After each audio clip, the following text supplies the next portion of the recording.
Like, share, subscribe and click on the bell icon to never miss an update from Epic.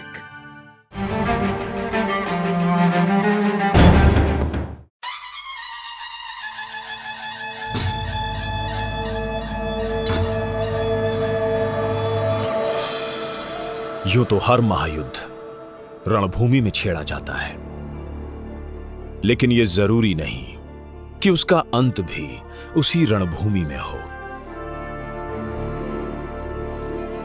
और कुछ चालें ऐसी भी होती हैं जो शतरंज की बिसात पर चली जाती हैं।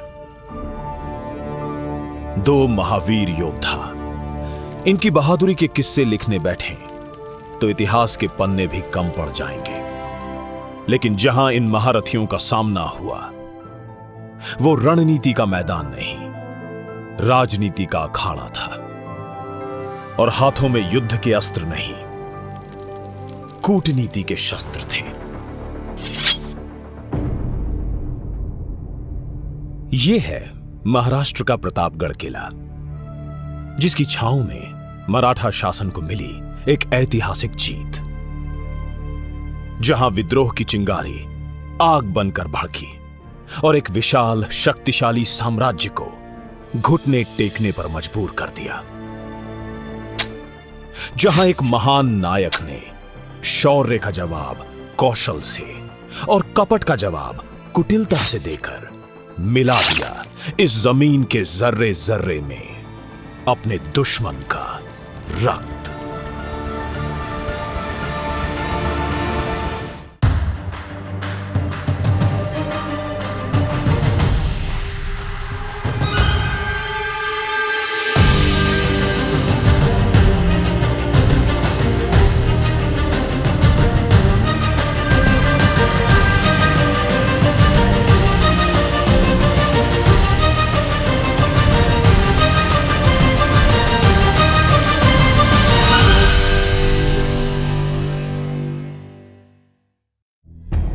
यह कहानी उस समय की है जब मध्यकालीन भारत में 3 हुकूमतों का राज था।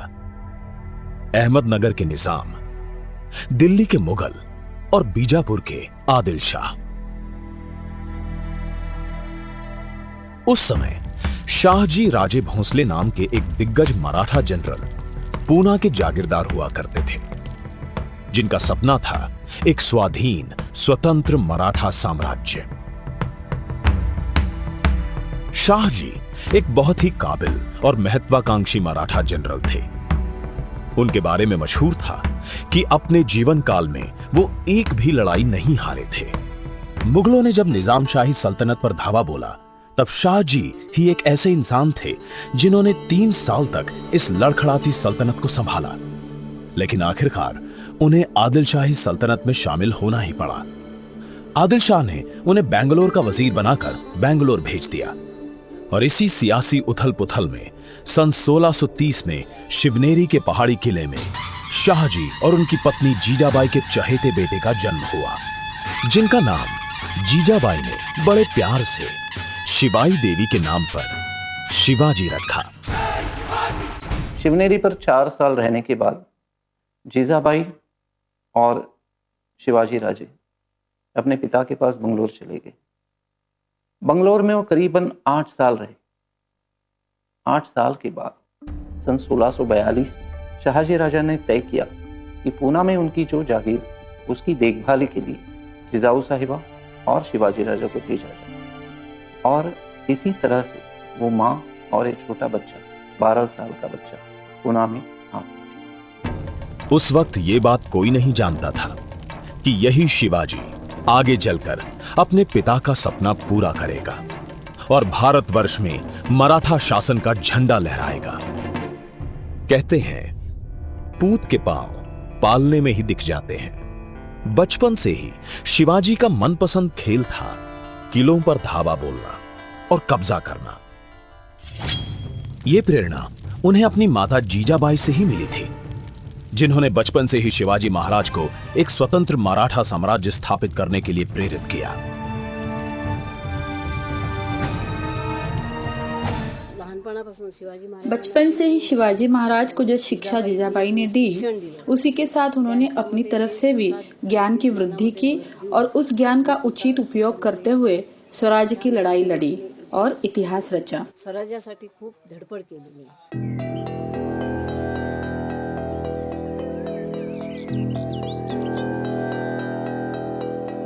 17 साल की उम्र में शिवाजी ने बीजापुर पर पहला हमला किया और तोरना किले पर अपना कब्जा कर लिया। इस खबर से आदिल शाही सल्तनत में अफरा तफरी मच गई। आखिर कौन है ये 17 साल का छोकरा जिसने इतने ताकतवर मुस्लिम साम्राज्य को खुलेआम चुनौती दे दी?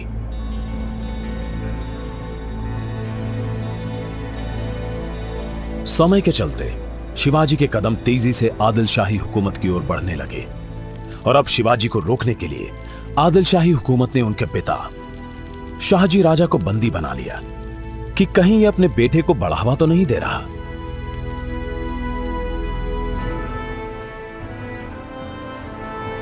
वक्त की नजाकत को समझते हुए उन्होंने मुगलों के साथ हाथ मिलाया और बंदी पिता को रिहा करवाया। पिता की रिहाई होते ही शिवाजी फिर से सक्रिय हो गए और अगले 2 साल के अंदर राजगढ़ और कोंडला किले भी शिवाजी की गिरफ्त में थे और उन्होंने हिंदुस्तान की ताकतों को ललकारना शुरू कर दिया। और उन्होंने पूरे लाइफ में अपने 360 फोर्ट लिए थे पूरे इंडिया में। 1656 में शिव छत्रपति जी ने जावली का प्रांत जीत लिया। काफी घने जंगलों से, बीहड़ बनों से, ऊंचे ऊंचे पर्वतों से बना हुआ यह इलाका युद्ध शास्त्र की दृष्टि से काफी दुष्कर, काफी मुश्किल था। इस प्रांत की और भी एक विशेषता थी। कोंकण के बंदरगाहों से निकलने वाले 16 ट्रेड रूट्स इस जंगलों से गुजरते थे। उन ट्रेड रूट्स पर ऑक्ट्रॉय कलेक्शन हुआ करता था। इसकी वजह से उभरते हुए स्वराज्य की आर्थिक स्थिति काफी मजबूत होने लगी। इसी आर्थिक स्थिति के कारण शिवाजी महाराज ने लगभग 40 किले और जीत लिए और उनमें से एक था प्रतापगढ़ किला।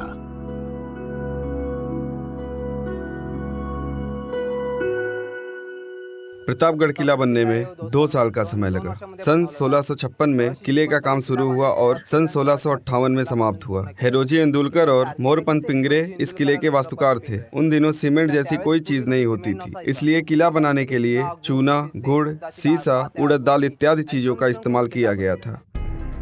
शायद यही समय था जब आदिल शाही सल्तनत जाग उठी। वो ये बात समझ चुके थे कि शिवाजी के बढ़ते कदम यहां रुकने वाले नहीं। शिवाजी के लगातार चलते बगावत के किस्से अब बीजापुर की राजमाता बड़ी बेगम की रातों की नींद हराम करने लगे थे। साजिल मुखजरात, उलिया जनाबा, महरूम आदिल शाह की बेगम, बड़ी बेगम इन नामों से भी जानी जाती थी। कुतुब शाह की बेटी थी और जाहिर सी बात है राजनीति चलाना तो इन्हें बचपन से ही सिखाया गया था। बेहद चालाक, चतुर और महत्वाकांक्षी औरत थी बड़ी बेगम।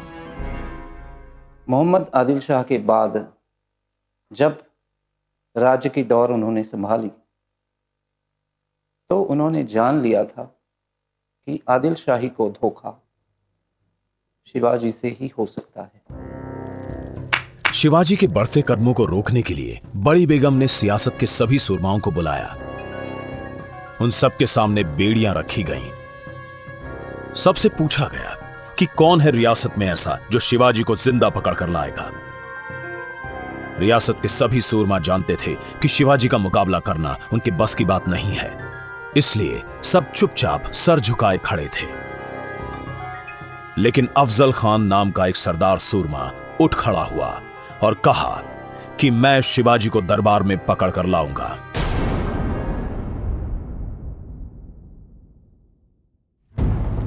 सात फुट लंबा चौड़ा, जिसके हाथों में थी हीरों से जड़ी तलवार और जिसकी बहादुरी का डंका पूरी आदिल शाही हुकूमत में बजता था, अफजल खान। एक लोक कथा के अनुसार कहते हैं कि उसे सुल्तान ने आदिली नाम की तलवार भेंट की थी। इस तलवार में हीरे जड़े हुए थे और जो उसकी बहादुरी और साहस का प्रतीक थी। यकीन से तो नहीं कह सकते, पर सुना है कि अफजल खान एक सूफी पीर को बहुत मानता था और हर जंग पर निकलने से पहले यह उनके दर पर जरूर जाता था। पर इस बार ऐसा क्या कह दिया पीर बाबा ने जिसे सुनकर शेरदिल अफजल खान का भी सीना कांप उठा। पीर बाबा ने अफजल खान को आगाह किया कि शायद इस बार वो जंग के मैदान से विजयी होकर नहीं लौटेगा और शायद वापस भी ना लौटे। ऐसा नहीं था कि अफजल खान को शत्रु की सैनिक शक्ति का भय था, पर वो ये बात अच्छे से जानता था कि इस बार उसका मुकाबला एक महान योद्धा शिवाजी से है। शिवाजी के पास केवल 6000 घुड़सवार थे और 7000 सैनिक, और उनका सामना करने के लिए अफजल खान 12000 घुड़सवार, 10,000 पैदल सेना, 1500 बंदूकधारी, 85 हाथी, 1200 ऊंट और 90 तोपों के साथ शिवाजी का मुकाबला करने के लिए बीजापुर से रवाना हुए। पर शिवाजी ने भी कच्ची गोलियां नहीं खेली थी। उन्होंने अपनी सेना को पूना के मैदानों से हटाकर प्रतापगढ़ के जंगली और पहाड़ी इलाके में तैनात कर दिया, जहां अफजल खां की हजारों बंदूकें, तोपें, हाथी, घोड़े और ऊंट बेकार थे। शिवाजी का नाम इतिहास में यूं ही सुनहरे अक्षरों में नहीं लिया जाता। वो एक वीर योद्धा तो थे ही, साथ ही वो रणनीति में भी दक्ष थे। किस दुश्मन के खिलाफ कौन सी नीति काम करेगी, ये वो बखूबी जानते थे। सह्याद्री के भूगोल का उन्होंने अपने युद्ध तंत्र में इतनी अच्छी तरीके से उपयोग कर लिया कि ना तो उनके पहले किसी राजा ने, ना तो उनके बाद किसी ने उसका उपयोग किया। उस इलाके को, उस भूगोल को देखकर उन्होंने अपना स्वयं का एक युद्ध तंत्र निर्माण किया। मराठी भाषा में उसे गनीमी कावा इस शब्दों से जाना जाता है। अंग्रेजी में उसे गुरिल्ला वॉरफेयर कहते हैं। प्रतापगढ़ के पहाड़ी और जंगली इलाके का पूरा फायदा उठाते हुए उन्होंने विशाल आदिलशाही सेना को मात देने के लिए छापामार रणनीति अपनाई। जब शतरंज की बाजी छल और कपट के मैदान पर बिछी हो तो मर्यादा की सीमा लांघने में देर नहीं लगती। सीधे पुणे आने के बजाय रास्ता बदलकर वो चला तुलजापुर की ओर। ये सारी बातें शिवाजी राजा को पता हो रही थी। राजगढ़ पे थे वो। वहां पे अफजल ने जाके तुलजापुर के मंदिर को भ्रष्ट किया, मूर्ति तोड़ दी। उसे लगा था कि शिवाजी जैसा धार्मिक राजा जो धर्म को मानता है, मजहब को मानता है, वो शायद गुस्से में आकर मैदान में आ उतरे। नाकामयाब रहा उस चाल। शिव छत्रपति जी निस्संशय एक कुशल प्रशासक थे, बड़े ही धुरंधर सेनापति थे। युद्ध तंत्र का अभ्यास उन्होंने बहुत अच्छी तरह से रटकर किया था, अनुभव से पा लिया था। और जब अफजल खां को यह पता चला कि शिवाजी महाराज अपनी सेना के साथ प्रतापगढ़ पहुंच गए हैं, तब अफजल खां ने अपनी दूसरी चाल चली। उसने अपने वकील कृष्णजी भास्कर कुलकर्णी के हाथ शिवाजी को एक पत्र लिखा। इस पत्र में साफ साफ लिखा था कि जो भी बगावत आपने आज तक की है और जो किले आपने अब तक आदिलशाही सल्तनत के जीते हैं, उन्हें वापस कर दीजिए और दरबार में आकर क्षमा याचना कीजिए, शायद आपको माफ कर दिया जाए।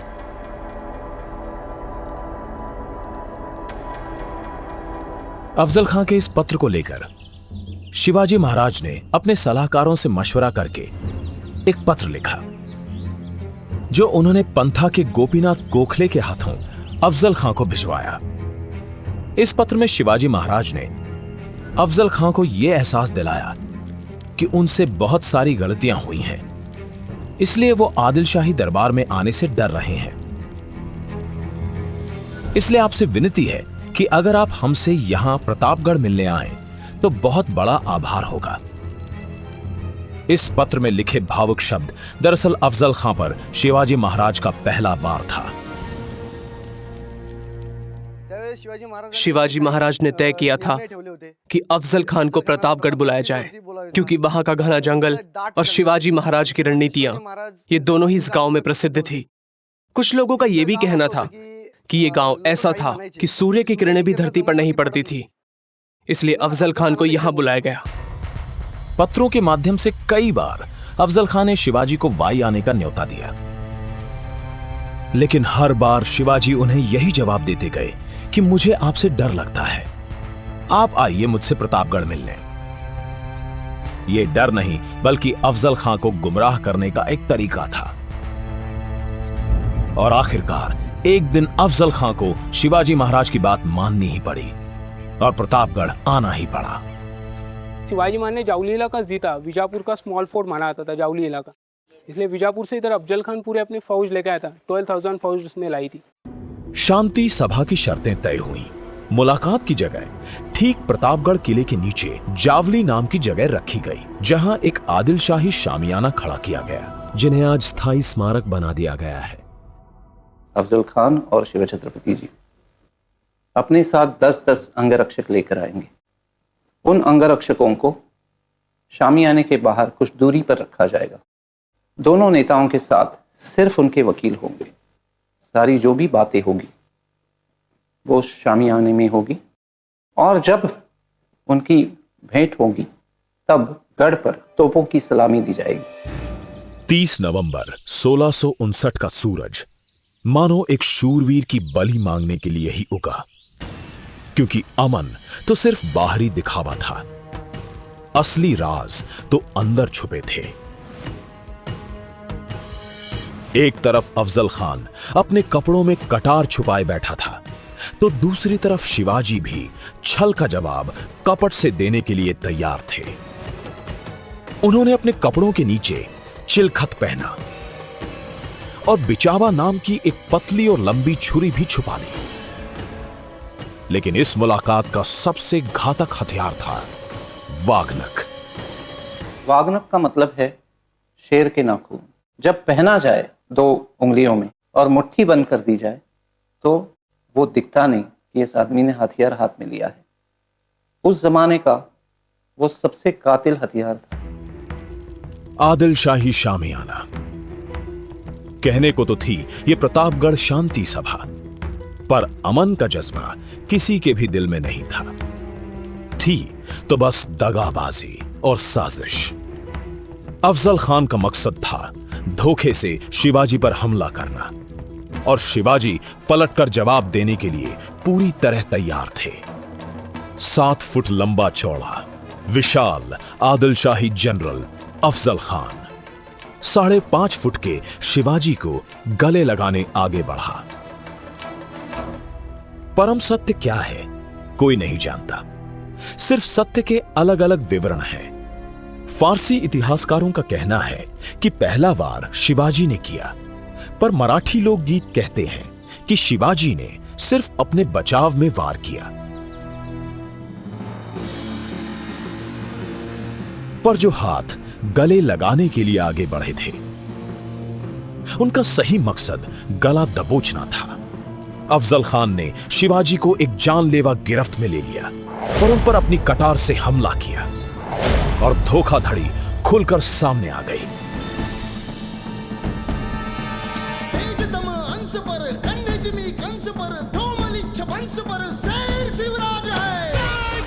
लेकिन अफजल खान को ईंट का जवाब पत्थर से मिला। शायद एक शेरदिल का शरीर एक शेर ही चीर सकता था। जंग मर के नहीं, मार के जीती जाती है। सैयद बंडा शामियाने में घुस आया और पटे का वार करने ही वाला था, तो राजा जी के अंगरक्षकों में जीवा महाला नाम का एक अंगरक्षक, उसका वार लगने से पहले जीवा माले शिवाजी महाराज का अंगरक्षक था ना, उसने उसको ख़त्म किया, वो अपने शरीर के ऊपर झेल कर, और फिर वो मराठी में कहावत हो गई, था जीवा इसलिए बच गया शिवा। कृष्णाजी भास्कर ने भी अपना हथियार निकाला और राजा जी पर वार करने चला। शिव छत्रपति जी ने कहा, मैं ब्राह्मणों पर वार नहीं करता, रुको। नहीं माना, राजा जी ने तलवार से सर उड़वा दिया उसका।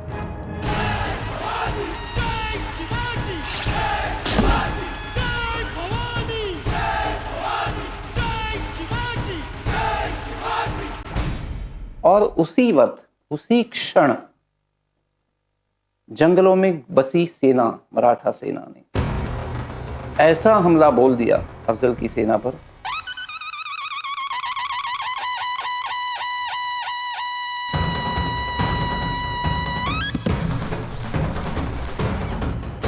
कि जब शाम हुई, जब सूर्यास्त हुआ, तब कुछ गिने चुने लोग बचे हुए थे जो बीजापुर की तरफ भाग गए।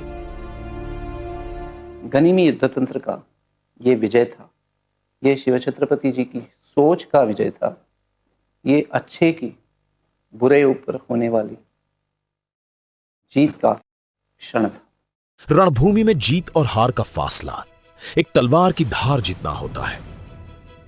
यह फैसला इस बात पर निर्भर नहीं करता कि शत्रु की सेना कितनी विशाल और भयावह है, लेकिन इस बात पर निर्भर करता है कि सामने कितना कुशल और पराक्रमी योद्धा है। और यहां तो वो शूरवीर थे, शिवाजी।